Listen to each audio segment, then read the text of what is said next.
Thanks so much, Christine, for joining me in the podcast Chronicles of Evil to discuss your fascinating website, edmundkemperstories.com. Thank you. The first question I have is, Ed Kemper, how did that come up? How did you decide? Did you decide one day to say, "Oh, yeah, I should do a really detailed website about Edmund Kemper"? No, it didn't happen that way. I've been fascinated with serial killers since my teenage years, and Ed Kemper was one of them. But back then, there was not really internet or anything, so it was books. I remember reading the Margaret Cheney book that came out in the 70s about his case. But I was also fascinated with other serial killers like Jeffrey Dahmer, for example. I was in my early 20s when he was arrested.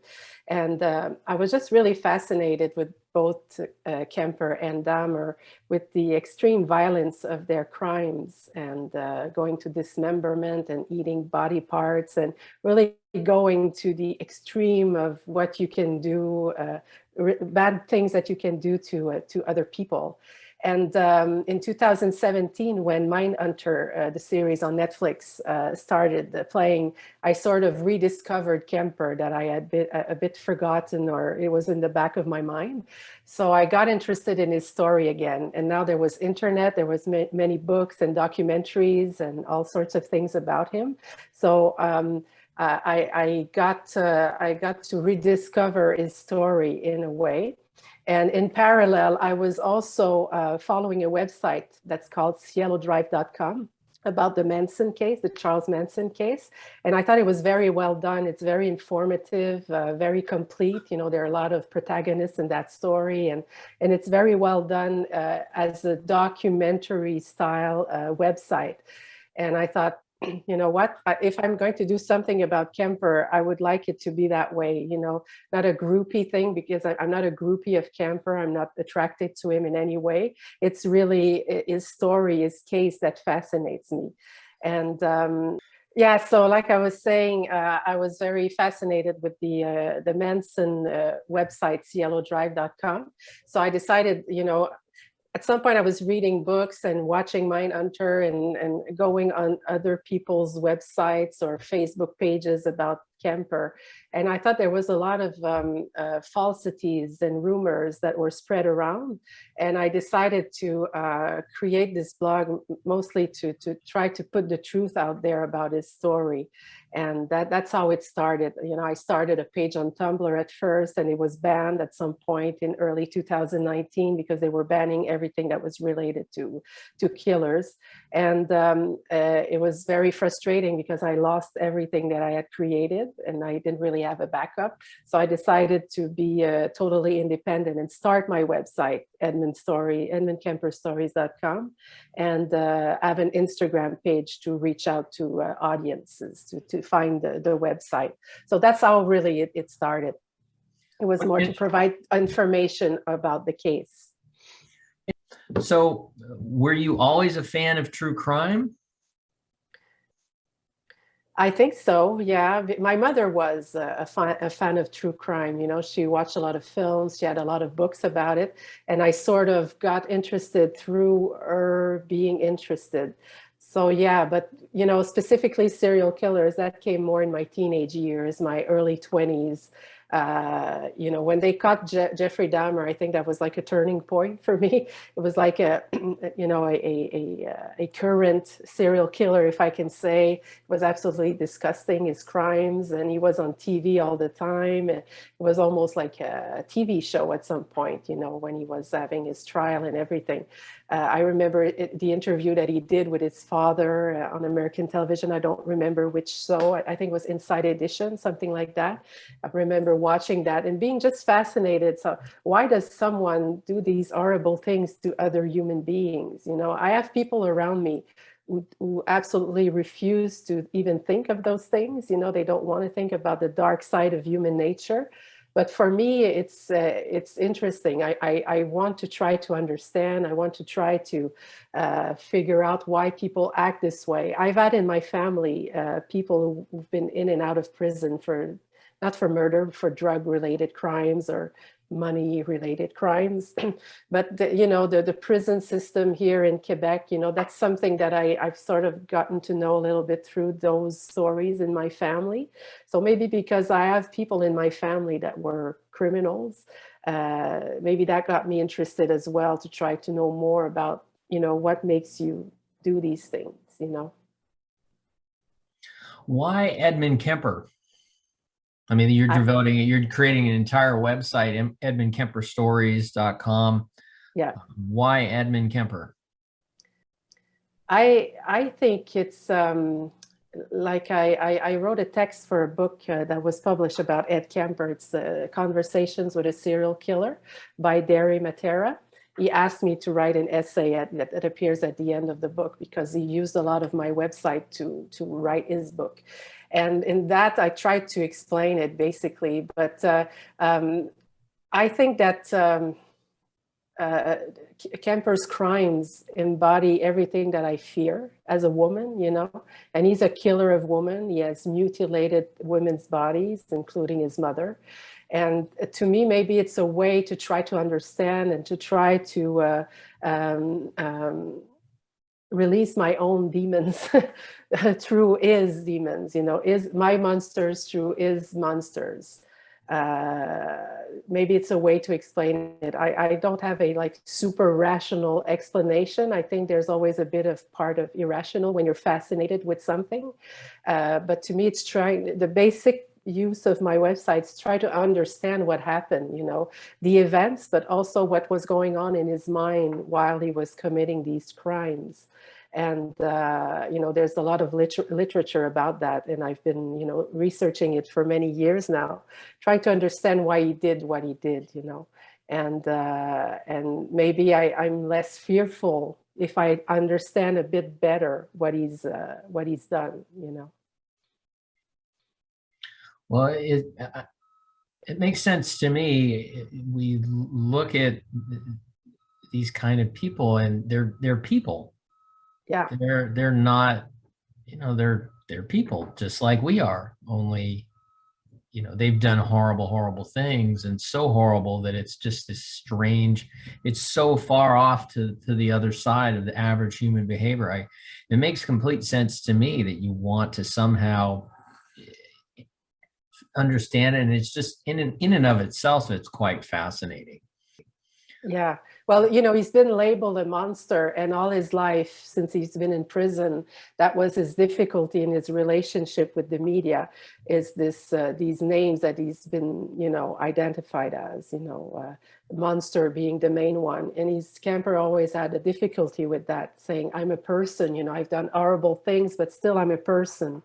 But the general public or the media, just see what he's done as so horrible that they can't help themselves as to label it as the actions of a monster. And I think it's sort of reassuring for ordinary people like us to say, he's a monster, he's not like us, But no, he's a human being. He's like us. It's just that he's made different decisions. His brain maybe works differently than ours. And what we determine as, good values, for leading our life, maybe he has a different set of values, where dismemberment and decapitation and raping dead bodies are okay in his set of values. And I think that's very difficult for anyone to try to understand, that he's like us, he's one of us, he's part of the human race. Monsters don't exist except in movies, He's done monstrous things, but he's a human being. And that's what I'm trying to convey, maybe through my website. But I know that not everybody thinks that way. I often receive mail about my website. Most of it is positive, thank you for the information, it's very helpful. But some are angry at me, send me angry messages. How can you have a website about this horrible monster, this person?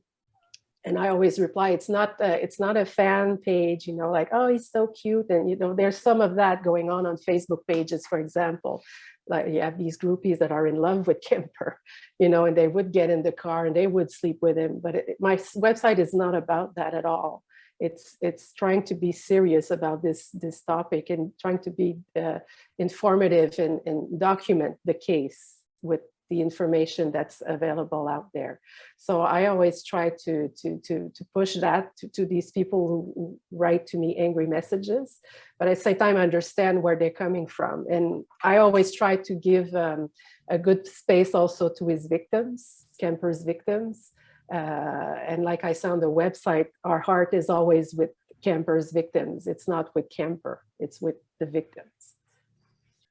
One of the things that interested me about the story of Ed Kemper was that, so he gets committed to a Atascadero State Hospital after killing his grandparents, and he ends up getting released through his, and the story goes through his own ability to, I mean, the way I see it was that he was able to convince his keepers that he was well.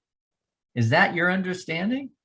Yes, and you were asking me earlier why Kemper, and there's a fascination with his case, but also with him. I think he's an interesting character, very intelligent, very high IQ, apparently, according to different tests that he has passed through the years.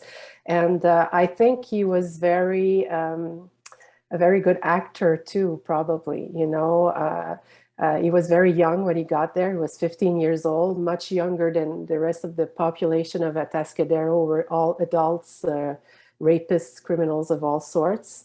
And there were these psychiatrists that took him in. You know, they took him under their wings, and they thought they had somebody there that they could cure. You know, and make an example of him, maybe a little bit. And I think he understood that very early on, and he worked with them. They gave him little jobs and tasks to do, like give tests to other inmates. And I think he figured out the right answers to these questions in order to appear normal and cured. And he played the game, basically. And he has said it in one interview, actually, that he thought they were all trying to get something good on their CV by treating him and saying he's cured. You know, we work miracles with this young man, and he's going to be fine in the outside world. And I think he was very aware of the psychiatrist's ego, you know, and trying to have somebody, an example of somebody that they actually cured. And he knew that he wasn't cured, and there was probably and never going to be a cure for him, but still he was able to play the game and to get released, which is incredible. You know, if they had kept him, probably that none of the other crimes would have happened, you know. And I think he wanted to stay there also. I think he said it in an interview, I was born at Atascadero. What that means, you know, it could have different significations. He was born as a killer rapist because he learned from the psychiatrists, but he also learned from the other inmates, you know. Why were they in prison? Because they got caught, they left victims behind. And he thought, you know, I'm going to do better than them. You know, I'm going to kill, I'm going to rape. But eventually I'm going to, you know, I'll have no witnesses to my crimes. So that's the big lesson he learned there. So I think he was born there as a killer, rapist killer. But I think he was also born as, you know, somebody, I think he really wanted to be a normal person. He said that very often, you know, you lead a normal life, get married, have kids, and have a good job and everything. But he knew that there was something so deep inside of him that couldn't be cured. But he wanted to be this normal person. And I think that the work that he did at Atascadero sort of made him dream of this normal life that he wished he could have. Well, I wonder if this this story feeds into this fascination with these kind of people, that he's somehow some kind of super genius. He's so smart that he can fool the doctors and get out. It's like, look at me, I'm smarter than you all are. And this is great. It's almost like he could come and go at will. Well, you could catch me and then I'll just convince you to let me go. And maybe you can Yeah. catch me again. But now also, I found it fascinating that Kemper turned himself in after killing his mother, killing her friend. He takes off. I believe he ended up in Pueblo, New Mexico. Colorado. Yeah, in Colorado. Colorado. Yeah. Okay, that's right. And he ends up calling the police saying, I'm done. I'm ready to, I don't know exactly, I'm paraphrasing, I'm done. Come get me. And they thought it was a joke. Yeah, because they knew him. He was hanging around the police at the jury room in Santa Cruz. I visited that bar actually when I went a few years ago, and they were sort of friendly with him. So, it's like, Ed, what are you doing? Why are you calling us? It's not you. Obviously, they didn't believe him. I think it took like 3 phone calls that day to finally convince the police in Santa Cruz that he was the right guy, that they went to his house and discovered the bodies of his mother and her best friend. And they started believing his stories, and he gave details about the Coed Killer, the Coed Killer victims as well that he had. So yeah, he's one of the rare serial killers who turned himself in. And I think it plays into this duality that I was mentioning earlier, that he wanted to be normal, but he had this whole side of him, his dark side, the killer side. And I think he was trying to go crazy, I think, with the killings and the terrifying aspects of these crimes, and just realizing what he has done to all these victims. And I think he sincerely wanted to stop, because I think he could have gone on for some time. Killing his mother was sort of, it would have been difficult not to think it was him that actually did it, especially that his relationship with her was known in the neighborhood. Everybody who knew them knew they were very conflictual. It was very violent between them. So he would have been sort of the first person that they would think would have killed her. But I think he had enough. I think he had enough of the madness, probably. Yeah, I remember a video interview on YouTube, and he's talking about walking up the stairs of his apartment, and he has a severed head in his bag, and there's a couple walking down the stairs in the opposite direction, and they nod at him, he nods at them, and he's thinking, they're a nice average couple going out to have a nice day, and I'm wishing I could do that, but I've got a severed head in a bag, and I'm so far removed from that reality that he said it started to, he could hear the wheels creaking in his head or something. Yeah. And he felt like it was at that moment he thought, I might just flip out, but I was able to hold it. It's an interesting, hold it together.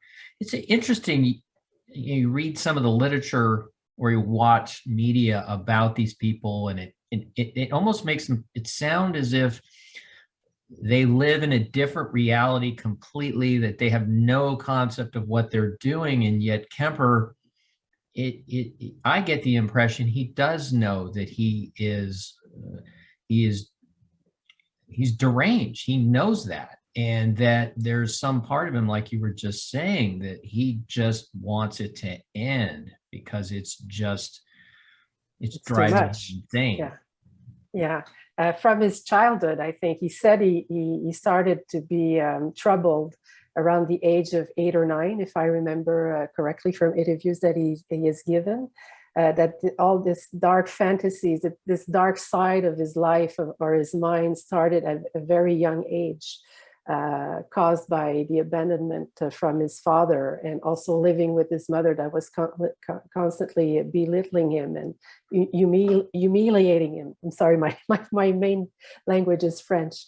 So I think he had like those two sides to him, from a very young age. And is he insane? I don't know. That's a question that's often asked. Is he insane? I'm not sure that he is really completely, because he's aware of what he's done. He's aware that these are bad things that he's done. He's aware that he's trying to have a normal life.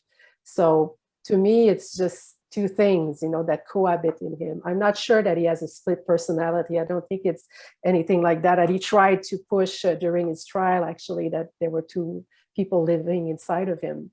But in some way, it's not a split personality, but he has those two sides to him, And I think he was sane enough when he was finally arrested to say, enough already, because it's just going to get worse and worse, or I'm going to get caught and they're going to shoot me down on the street, or, I'm going to be a victim of violence. The irony of the Kemper character is that he has done, the most brutal violence on his victims, but he himself cannot tolerate violence against him, So that's a fascinating aspect of him as well. Well, I know that Dennis Rader, BTK, would talk about Factor X, that there was supposedly this force inside him that was causing him to do these things. And on the other hand, seems to be just an average guy. He's got a job and a family who, apparently had no idea what he was up to. Just you mentioned too the idea that there's so few of these kind of people I don't know what else to say, in captivity. They almost sounds like they're animals. But of course, what they've done, I could see people labeling them as animals. Yeah. So I'm guessing that your interest in this subject comes up in conversation with family and friends. And I remember when I was heavily involved in researching the story of the Zodiac, I was spending a lot of time at the library. I was visiting crime scenes, and I was soaking up all the information about this particular story. And I'm a very curious and talkative person, so I'd want to share that information. And after a while, I sort of started thinking to myself, I don't know, I couldn't tell if people were like really as fascinated as I was, or if they were more like concerned. Why is he so fascinated with this killer? What is your experience with discussing this with other people? Maybe you're a documentarian, and a filmmaker, so I could see maybe they would look at you and go, well, that seems about right. Of course, she's fascinated with different subjects. She actually presents, presentations about them, so it kind of makes sense. Is that what you get? It depends, it's there are people around me that don't know at all what I'm doing. I don't mention this to them because I know they're not going to be able to deal with it, and I don't feel like justifying myself. I think every subject is worthy of interest. It's just a matter of taste and what interests you in life. My partner is very supportive. He's not as fascinated as me with serial killers, but he's interested by the subject. He's more a Zodiac. He's more fascinated with Zodiac, actually. My sister, for example, she's very supportive. She reads once in a while what I publish, but not too much because she feels it's too horrifying. So I tend to discuss with people from this world, that are collectors of murderabilia, for example, or other people who have Facebook pages about different serial killers. So it's more in this community that I can really share these stories. But I sort of I restrain myself from, talking too much at large. Like if you go on my personal Facebook page, there's no mention whatsoever of this, because, I've tested the waters a little bit in the past and people are just shocked and, oh my God, there are few that are actually interested to know more, but usually the reaction is sort of negative. So I try not to go there too much. Interesting. How did you start researching this story, and where do you, I'm always interested in, as I started to research the Zodiac, I started to learn. I was in sales before I became, and this kind of changed my whole life. I don't live too far away from Vallejo, where it all sort of started. And so I literally just started going to the library, and I just found myself fascinated by it. I just wanted to know more and more. And so I dug into archives there, literally it was microfilm, and then I'm asking questions like, I'd like to find photos of the time period. I end up at the local museum where they have the full archive of the local newspaper's photo archive in the basement. Literally, I'm in the basement of this museum that nobody else wants to go to. And I just loved it. I'm digging through these photos and I'm learning all. I found some original Zodiac photos that I hadn't been seen in decades and had been used in local newspapers. And it was just absolutely, it took me to a whole nother place. And how did you start your research, and where did you, I mean, where do you find these kinds of people? I saw the intake document for Kemper at Atascadero. I was fascinated by that, and some of the photos. It's where do you get that stuff? Well, it's research, and that books, films, documentaries about the subject, and a lot of research, deep research on the internet, but also building relationship with writers, people who write these books or make these films. For example, there's a film director in Ireland who recently went to Santa Cruz because he's making a documentary about Kemper. And he sent me last week copies of Kemper's confessions, excerpts that I didn't have, that I hadn't found. So I'm going to read those very soon. But it's really about the murder of his mother and things that I haven't been really released yet. So through people like this, I get information. And I try to, when I read books, it's at some point, the story by heart, and it's always the same information. But in each book, there's always something new. Like in the Emerson Murray book, for example, he has found interviews with Kemper's parents in 1964 when he was arrested and put in Atascadero. The doctors there interviewed the parents to try to understand better the Kemper himself. So, to get to have actual quotes from the mother, especially, was quite fascinating to find, and I've published some of those already. And with the pandemic, it's sort of slowed down my research a little bit on the ground.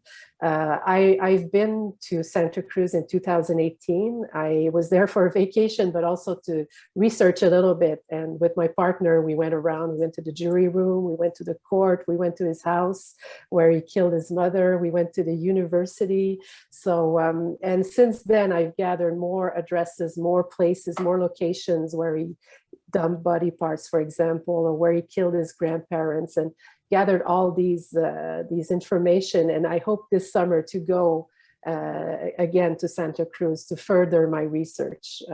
Because one thing that I'm very interested in as well is the locations where things happen, and crime scenes, but also places where Kemper, went, for different reasons. And I have a project around that, to show the places where some of those events happened. So that's for the website. Yeah. Well, I have a quick story about that. My wife and I were taking our dog to Half Moon Bay. Our vet clinic is there, and the dog was getting a teeth cleaning. So we thought, well, we've got a couple hours to kill, maybe we'll drive down to Santa Cruz. And so we did, and we're driving down the main drag, and I look over and there's the jury room. And I said to Denise, I said, there's the jury room. And she has no interest in this stuff. And she's fine with me doing this, but she just has no interest. She's like, yeah, okay, so. And I proceed to tell her this story, and I had no idea that I was going to see the jury room. And I'm like, whoa, there it is. I immediately knew what it was. And I thought it was absolutely, there's something about these kind of stories, not just true crime, but just when you see something that is part of a story you're fascinated with, it's a really electric moment. And it's still vivid there because I remember when I went in 2018, I was outside the jury room and we were taking pictures. And there was a few people who just passed by and said, "Oh, Ed Kemper," so everybody knows that it's related to this story. And we went inside, we had a few beers. We went a few times actually. And it's interesting when you're on that street and just across the street is the courtroom. So it's really, its story is interesting in the fact that all the locations are sort of close to one another. And, he was with the police drinking beer, and a few months later he would be in the court having his trial. My understanding is that when he was there, it was partly because he had dreams of being a police officer, and then it was to kind of see what they knew about this man who they were calling the Coed Killer, and what did they actually know about him, or where were they in the investigation? What a strange thing to be the killer and sitting next to a police officer trying to work him for information, while also having these dreams of, I wish I could be a cop, but it's too late now. Yeah, he could have been a cop after Atascadero because his files were sealed, but he was too tall. I think he tried for it, but he was too tall at 6'9". Maybe these days, that wouldn't be an issue, but back then it was. So yes, there was this profound desire to be a policeman, but also a profound desire not to get caught while he was doing his crime. So I think it plays again into his intelligence. He was very wise, and he thought, they don't know, they have no clue that it's me. I don't leave any trace behind. So I'm just going to try and go see anyway what they know, where they're at. And I think to him, it was very reassuring, probably because they had no clue it was him. He really, back in that day, I think it was easy to be a serial killer because there was no DNA. There were things that today, I think today would be very difficult to be a serial killer unless you're perfect and you leave no trace behind. But it's more work. But back in that day, there wasn't that much science going on, to try to catch these guys. So I think it reassured him. So it was admiration and at the same time being reassured. And maybe, again, we know that he thinks that he's more intelligent than everybody, playing into that again, into his ego. Because in 2017, his last parole hearing, he's still talking about how more intelligent he is than everybody else. He's still in that mindset, which I thought when I read that parole hearing, I thought it was very fascinating. It's sort of like he hasn't really changed in all these years. He's still at the same place, in regards to his family, in regards to himself. I'm very intelligent. Yeah. If you were so intelligent, maybe you wouldn't be in prison, Have you ever tried to reach out to Kemper, to interview him, to correspond with him? Not yet, but I think it would be the next logical step to try to reach out to him, not to interview him. I've heard that it's difficult at the California Medical Facility to get inside with cameras to interview inmates. They stopped that some years ago, but I would like to correspond with him. Try at least to get one letter from him, to just try to get a contact with him, basically. So that's one of my projects for 2022, is to reach out to him, write a letter and see what happens. I know a few people who've written letters in the last few years, and 99% of them didn't get a response, but I know one woman who got a very short response, sort of like what he usually wrote, in his letters, his daily life, what he's doing, but not talking about his crimes or anything. So I think there's a slight possibility that he will answer, but still, I think it's worth it since he's still alive. He's very sick, but he's still around. So why not try? What do we know about his life behind bars? I saw some photos that I'd never seen online on edmundkemperstories.com, and I thought, wow, he is at a luncheon, and there he is with a baby, and I was like, wow, I didn't even think that was even a possible, What are his days like? Do we have a sense of what life is like for him there? Well, for many, many years, until 2015, I would say, he was very active. He was in the general population of the prison, and he worked for most of his life. He had many different jobs during his life there. In 2015, I believe it's late 2015 or early 2016, he had a heart attack. So that confined him to a wheelchair, and he has all sorts of issues like diabetes and things like that, so being this tall at his age, forces all sorts of problems, physical problems on him. So he's in the wheelchair and he's not working anymore. From what I understand, he's more like watching TV all day and stuff like that. But before that, he was very active. He read books for the blind. He worked taking meetings for appointments with doctors for other inmates. He worked in the kitchen. He worked in the library.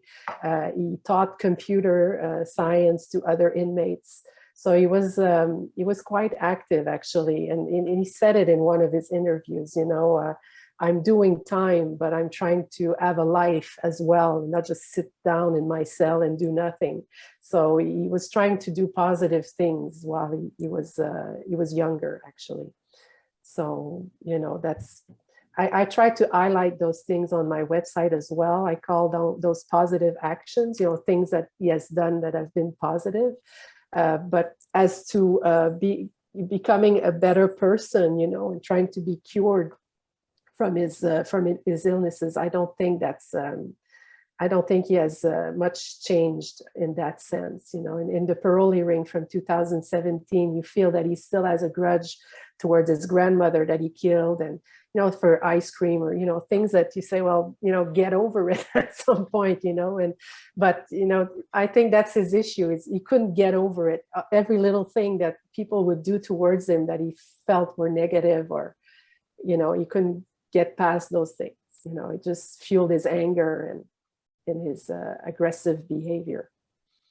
I guess there's a point where in our growth, we have to figure out how to, mature enough that we can deal with the slings and arrows of life, as they say. Yeah, but I think that to be put in that setting of a prison, and he said himself that he wished he could have been sent back to a Atascadero, and maybe he would have a chance to be cured there. But I don't think they wanted to put him back there again and have a chance of him being released once again. I don't think he's going to be released. He's an elderly person now. What would he do outside? He can't work. He would have to hide, basically, from people, from the media or his family, or people, wanting to get him for some reason. I think he's better off where he is, and he knows it. And he knows also that he has no chance of ever coming out. I think his crimes were too extreme for any, parole board to ever say, okay, you can go now. I don't think that's going to happen. Yeah, there's so much infamy around him. There's so much, what he did was so heinous. It would only seem that it would just be a nightmare for everybody involved too. Well, his family has said, some people from his family have said, if he walks out from this prison, we're going to shoot him on sight. There's a lot of, he's destroyed his family also. That's one thing that we don't talk a lot about, but it's true. He's damaged his family unit quite a bit, and these people want nothing to do with him. So except for his sister, his remaining sister, who still visits him. But the rest of the family, like on his father's side, they don't want to have anything to do with him. Christine Falco, this has been a fascinating discussion. Thank you. It was. Thank you for your great questions. Oh, my pleasure. Thank you for saying that. The website is edmundkemperstories.com. And Christine, thanks so much.